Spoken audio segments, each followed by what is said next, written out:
All right. So, in this story today, Paul is continuing on his missionary journey. And in today's story, he goes to a city in Greece called Corinth. Now, Corinth was a major city in the Roman Empire, and a lot of people had to go there. Say their job was to make clothes. Maybe they would make their clothes at home, and then they would take them to Corinth to sell them to earn money for their house. Or maybe they wanted to go to Timbuktu. They had to go through Corinth to get there. So Corinth was a big, popular place where people went either to sell their things or to travel through. Now, Corinth was known as a really wicked, evil city. It was rough, but Paul didn't care. He still wanted to pick Corinth to go establish a church because he knew that he would reach a lot of people because they'd be going through Corinth on their way to somewhere else. So he went there anyway, even though it was an evil city. And that kind of reminds me of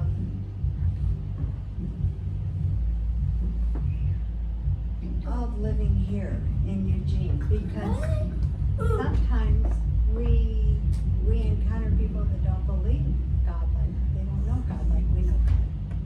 But that doesn't mean God doesn't want us here. He still wants us right here. So when he went to Corinth, he met a couple of Jewish people. They were named Aquila and Priscilla. Who do you think it was a husband and a wife? So which one was the wife, do you think? Aquila or Priscilla? Priscilla was the wife. And they made tents. That was the same job Paul did. So Paul, he taught about God, but he also made tents to earn his living. And back then they made tents out of leather. They made tents out of leather. So he found some people who did the same thing he did, and they worked on tent making together. Now, Paul, remember last time we talked about the Jewish church. Sometimes they call it a temple, and sometimes they call it a synagogue. So Paul taught in the synagogues every day, and he talked. What do you think he talked to them about? Yes? Jesus. He reasoned to them about Jesus. So Paul was Jewish, and he just took the Bible and he just would open it up and he'd say, see right here, you know this word, this is talking about Jesus. And he would reason to the Jewish people in the synagogue, and he would prove to them that Jesus was the Messiah, the one they were waiting for to come and save the world, by using the scriptures that they all knew, because they were all God's people. And they all had a Bible. Now, there were people that opposed him, and so they didn't want to believe that Jesus was the Christ. And they even cursed the name of Jesus.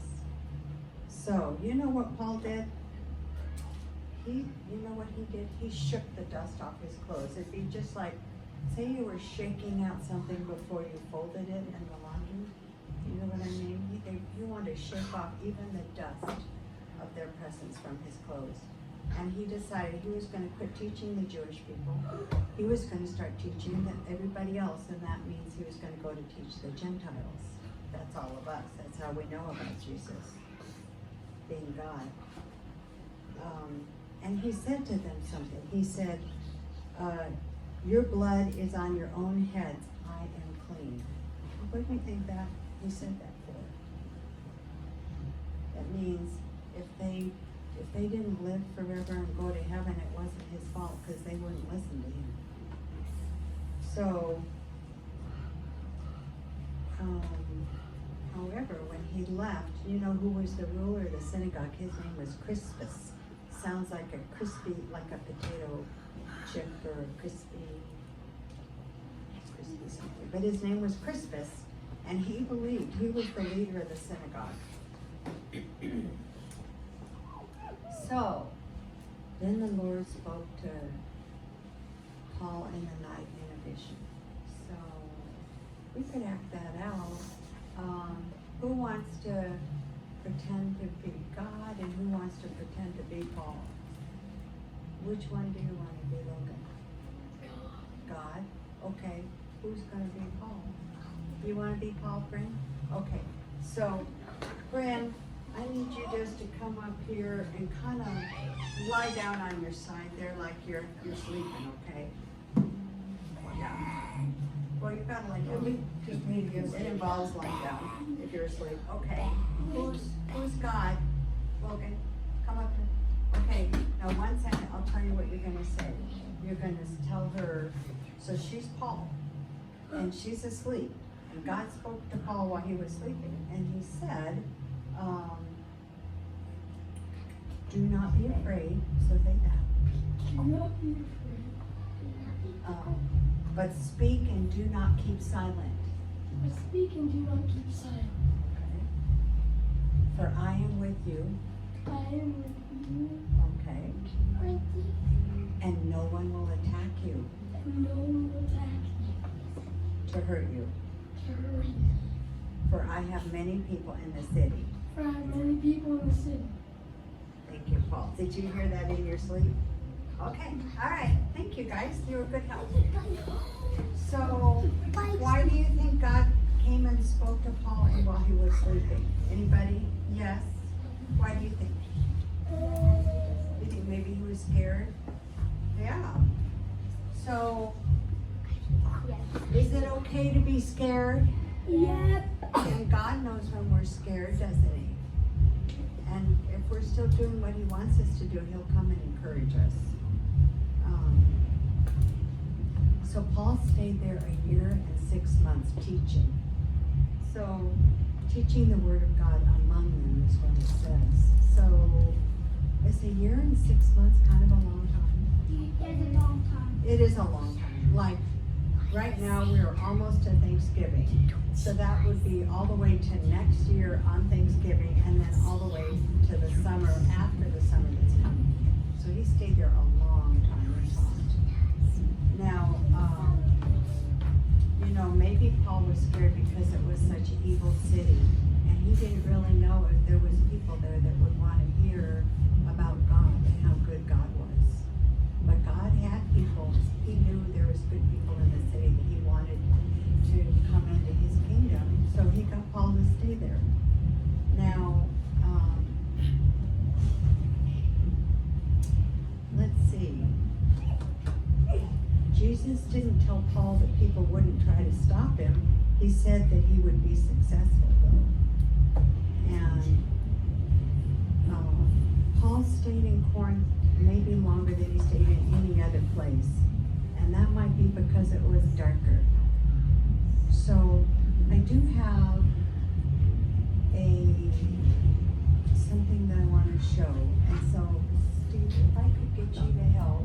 I want you to turn off the lights. No, And then, is anybody going to be scared if we turn off the lights for a minute? So Skylar, come up here. Well, I was going to shut the curtain. So Skylar, if you're going to be scared, come up here and sit right here. Right here. Then you'll be with me. I was going to teach you the window locked down. Wait, Okay. it's good. Now, I just want to, there's a little light back here, but that's okay. It will be all the way down because of that light. Okay. Now, turn on the light. And I need quiet because I gotta show you this. Pay attention. Okay. So Paul was in a dark place. Whoopsie. Paul was in a dark place. Help me! Okay, I need you to listen. This city he was in, Corinth, was really evil. There was a lot of bad people doing a lot of sinning there. And Paul was showing the light of God. So even though he was just one light, one light,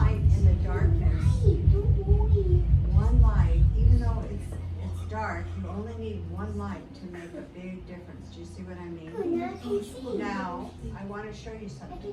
What if Paul had been scared and he didn't want to, he was scared. He didn't want to talk about God's goodness. Then he hid his light. No! Then it was really dark in there. No, God encouraged him, and this is what I want to say to you. Our memory verse today, it says, "Go ye therefore." Even if you're in a situation that's kind of seems like it's dark, you can turn that light on again, Steve. Yeah, you do. Flashback. You know the song we were singing with Miss Sasha, "The darkness will flee, in you the darkness The flees." flashlight is so bright. So, in God the darkness flees. Okay, on with the story. So, now God, He knew there was a lot of people in Corinth that He wanted to have a relationship with. What if all of you lived in Corinth? He wanted all of you to be in His family. So He encouraged Paul to stay there and keep teaching about it. So when Jesus told Paul that He was with him, that meant that the presence of Jesus would be with him wherever he went. It's just like when we were in worship today and you could feel that sweet heaviness. The presence of Jesus was here with us. And Jesus was also telling him that He was for him, that He was behind him, and He was also telling him that He would help him. So if Jesus is for you, if He's with you, and if He's going to help you, can you do anything He tells you, even if you're small? Because He's so big. Yeah. He's bigger than Because He's big what? He's bigger than anybody. He's bigger than He's anybody. bigger than a TV. He's bigger than a TV. Bigger than Godzilla. He's bigger than Godzilla. And so, He's bigger than anybody. Bigger than that Fresno guy. bigger than that Fresno guy. Yes, He is. He's Bigger very than big. those things on the wall. Okay, now, Jesus said we're to make disciples. As a matter of fact, I want to read you our memory verse. What was our reference for the memory verse? Matthew 28, what was it? 19. 28:19. So, you know, the very last verse in Matthew is actually 28:20. And it says, so I'm going to read both of them together, 19 and 20.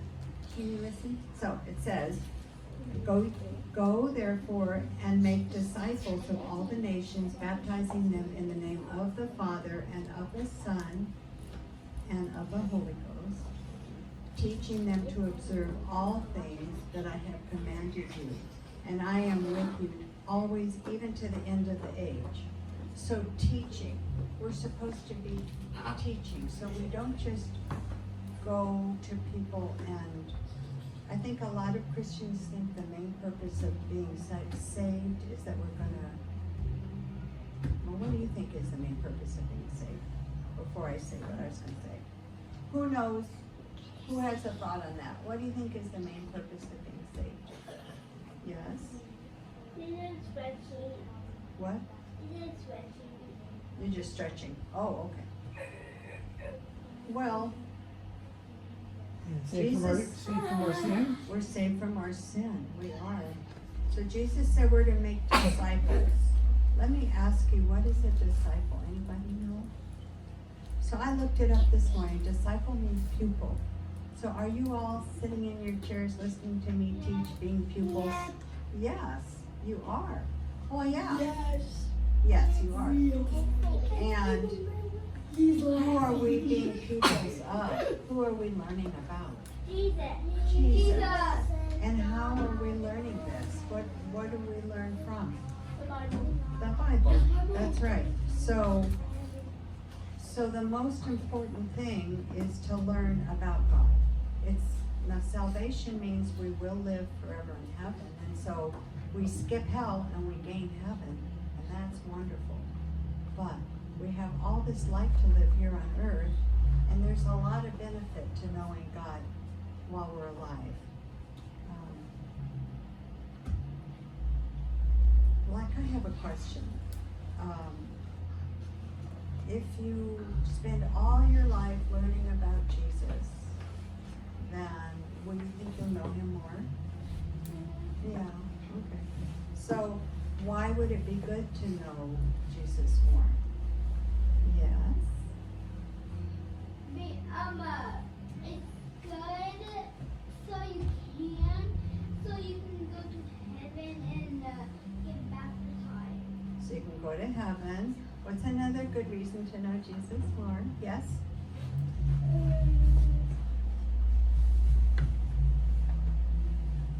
I got some thoughts back here. So I'm going to throw out some things. What if, what'd you say? Throw at me. Don't throw it. So what if you heard something taught at school? Who goes to school? Me. Okay. What if you heard something taught at school and you didn't think it was right? You thought it didn't agree with what was in the Bible. Would it be important for you to be able to know that? Yes. Yes, it would. So that you could say, I don't think that's right. Because sometimes they'll teach things in school that aren't correct according to what God's Word said. Now, if they did that, which one is higher? God's Word or what? Bible. God's Word is, okay. So what if you needed to believe that Jesus is with you, that he's for you, and that he's going to help you because you had a problem with a bully at school? Would that be a reason to always try to learn more about Jesus? Yes. Yeah. What were you going to say? Huh? I can't hear you. You're tired. Okay. Now, what if you needed enough money to buy stuff? Would it be good to learn about Jesus for Yes. that? Yeah, because the Bible teaches us about work and it teaches us about tithing. What if you wondered what you should do when you grow up? What's your path in life? Would the Bible would the Holy Spirit maybe Yes. help you have peace about your choice? Yes.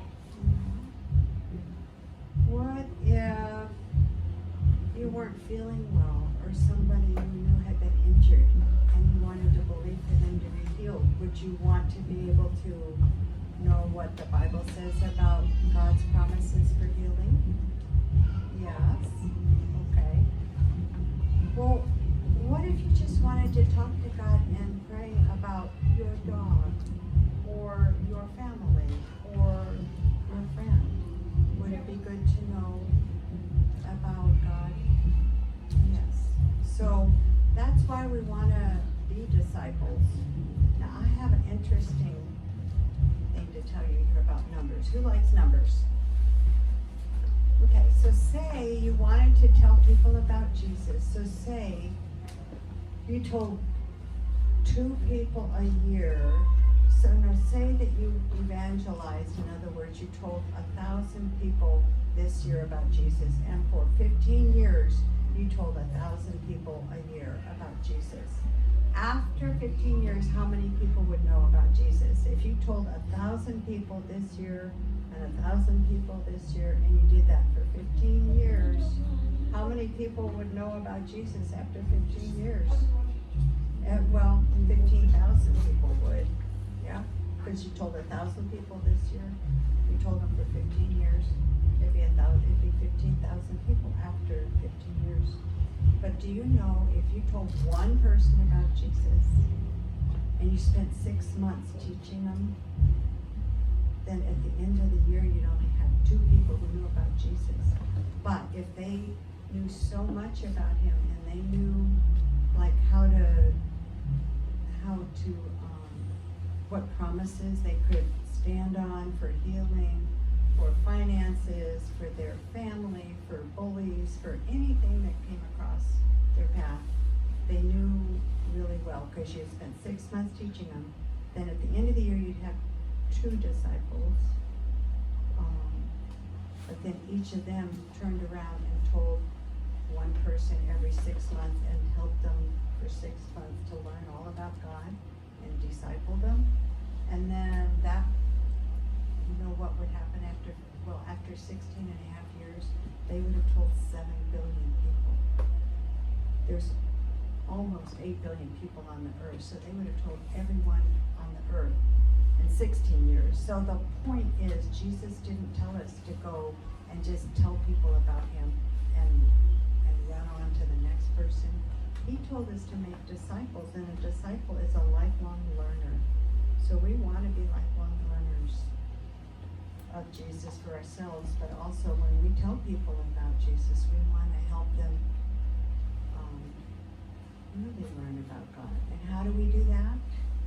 Let me ask, how would you tell somebody about God if you wanted to? Yes? If you find out water. What? What'd you say? If you find any water. If you were afraid and you wanted something, yeah. You could tell people that Jesus is with them and that he's for them and that he will help them. So, let me ask this. How do you get to know somebody? Say you met somebody at school and you wanted to get to know them. How would you get to know them? Yes. Ask if you can be their friend. That would be a good way. What's another thought, Sophia? You thought something. Ask them what they like and do. Ask them what they like and do. That's really good. What's another thought? If you want to get to know somebody, what would you do? What about you boys? What if you wanted to have a friend? What would you do? If you saw somebody at school and you wanted to be their friend, what would you do? Spend time. Spend time with them. So, God is just like us. We're made in his image. So, I'm going to start with you. You said you would spend time with them. So how do we spend time with God? Be around. We be around him. And how do we be around him? Getting close. Yeah.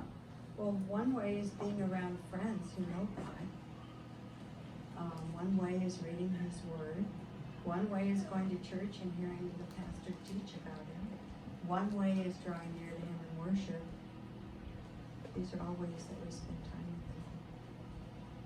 Now, Sophia, remind me, what did you say about if you had a friend, if you had somebody that you thought you would like to be friends with, what would you do? Ask them what they like to do. We ask him what they like to do. So if we want to be friends with God, we ask him, what would he like to do today? And then he'll probably just kind of give you a little thought. And if you do that, you're listening to him. Now, what did you say if you wanted to make friends with somebody? What would you do? Ask him to be your friend. So if you want to be friends with God, you just ask God to be your friend. And just tell him you love him and you want him to be your friend. Do you think if you draw near to him, he'll draw near to you? Yes. Yes. All right. So, moving on. So the Jews of Corinth tried to convict Paul before the government authorities. And so they had a governor, they called him the proconsul, and his name was Gallio. And the Jews were mad at Paul because he was teaching them to worship God in a different way than they knew. So they had in our Bible, like they had the Old Testament, but they didn't believe Jesus was the Christ. They didn't know yet about Jesus. So, you know what Gallio did, the governor? He said, it's not right for the government to decide things about religious questions. You'll have to take him to court if he's doing something wrong. So I want to point out that is still true today. It's not right for our government to make decisions about what we believe and to tell us that if God is telling us this and we read it right here, they can't tell us, the government is wrong to tell us that we have to do something that isn't right according to what we see here in the Bible. Is it our right to have our faith in God and live according to the Bible? Yes. Yes, it is. And it's not the government's place to say that. It's the government's place to say, no, you can't steal. No, you can't murder. No, you can't cheat. But it's not the government's place to say, no, you can't read the Bible and do what God says. So that's what Gallio decided way, way back then, 2,000 years ago, when Paul was teaching in Corinth, and the Jews wanted to convict him. He said, I'm not going to judge that. He said, it's not the government's place to judge about religious things. So I'm just saying, that's still true. So, now Paul had taken a vow. Back then, they did sometimes a Nazirite vow. So if you wanted to really set yourself apart for God and consecrate yourself, you would just let your hair grow if you were a man. And so Paul had done that. And all the time he was in Corinth, he had been doing that. And probably because Corinth was such an evil city, it was known for being a bad place. It was rough. It was a hard place for him to start up a church, and he started up a really strong church there. So he felt like he needed to make this vow to God to really set himself apart and stay on track. And he was getting ready to leave Corinth, so he cut his hair, and he took Priscilla and Aquila with him, and he went to Jerusalem to his church there,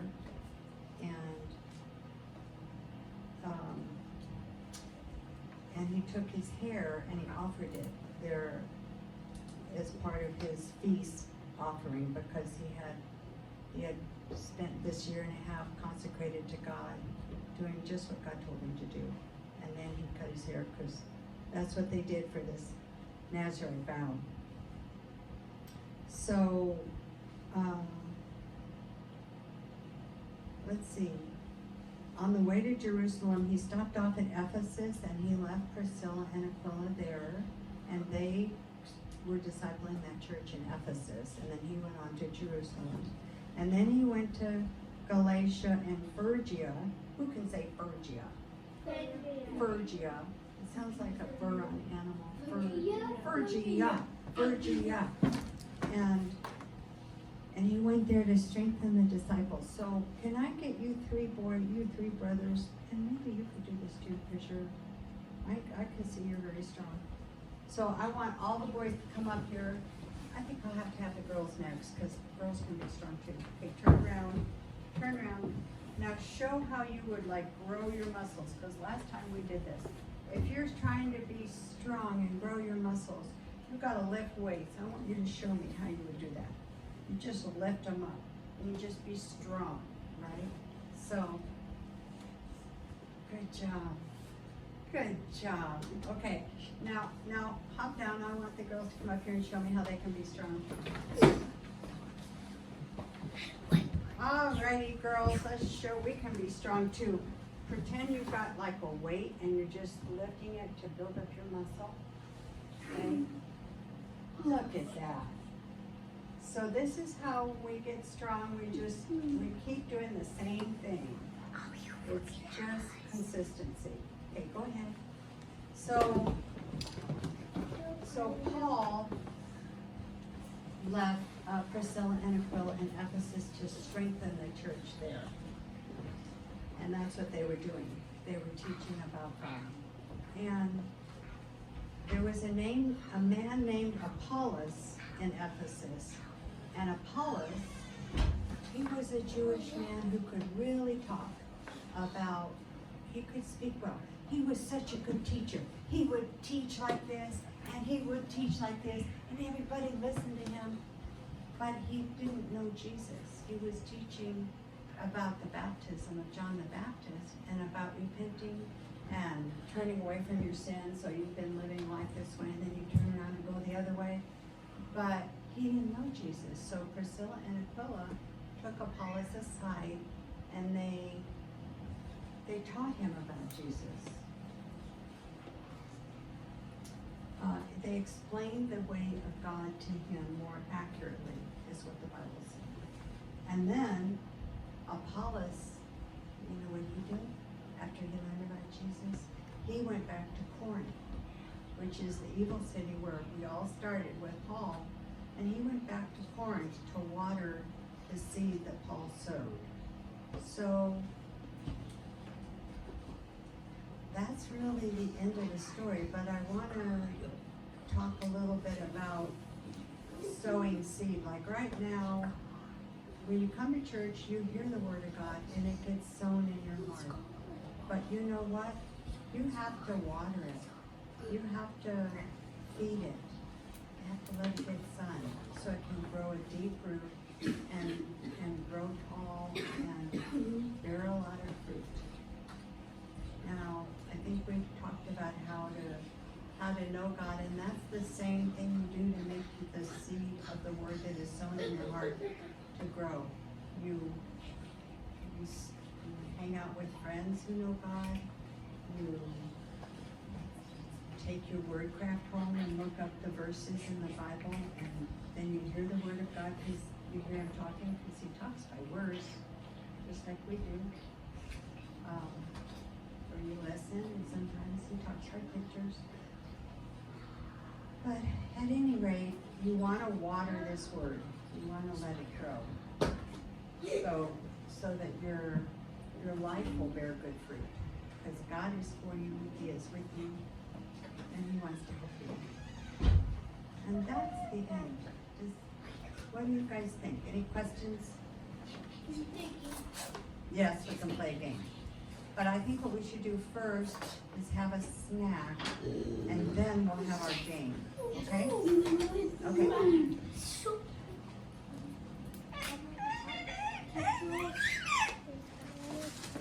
You guys do really good paying attention. I'm really proud of you. Hey, You want to go back to your dad? Don't you want a snack and play the game? this candy, guys. This is mine. Candy. Yeah, and then you can go back to your dad. Candy. This is mine. Sit. Oh, I forgot to say. Hey, my snack.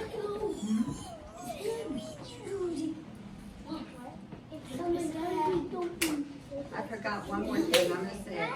So, Hey guys. you know, right at the end where